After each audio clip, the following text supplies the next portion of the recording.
Unfortunately, this is becoming a cycle in this part of the world. Heavy monsoon rains combining with tropical storms and having this cascading effect of flooding, landslides, destruction of livelihoods, destruction of property, displacement, and people in need of humanitarian assistance. Now across Indonesia, Malaysia, Thailand, Vietnam, and an extreme case in Sri Lanka, you have hundreds of thousands of people displaced who in the short term are going to be in need of humanitarian assistance, and the International Federation of Red Cross and Red Crescent Societies is providing that through its Red Cross societies in each of those countries. But it's a much longer and bigger problem than that. In Vietnam, over 1.7 million livestock have died. That's not just a short-term catastrophe. It is a long-term economic crisis and a food security crisis for all of those people who have been affected. Well, the good news about these crises in Southeast Asia and in Asia generally is that the early warning has helped many, many lives. So most people do move to places of safety because they are warned about the intense rains that are coming.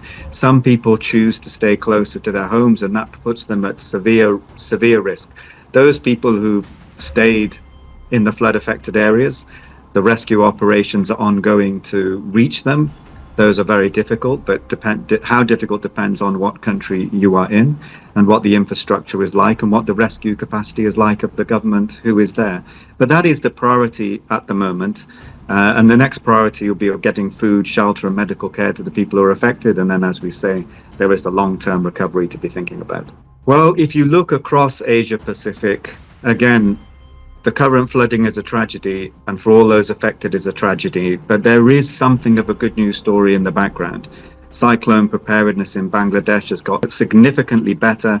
It's reduced cyclone-related deaths by 90%. Community mapping and preparedness in the Philippines has got a lot better over recent years.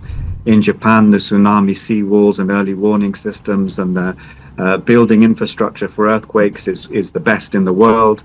The infrastructure around flooding in China is also some of the best in the world. So you have on the one side a positive story of how investment is paying off and saving lives. But clearly the picture in Southeast Asia this week, today, shows that you still need even better early warning systems, even better shelter for people to go to in times of flooding, if you're really going to mitigate these risks. Even more nature-based solutions, that is the planting of trees in mangroves, in those places particularly at risk of flooding, to keep people safer.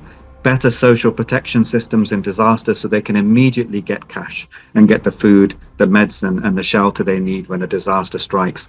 These are all things that the IFRC is working on and will continue to work on in the years to come.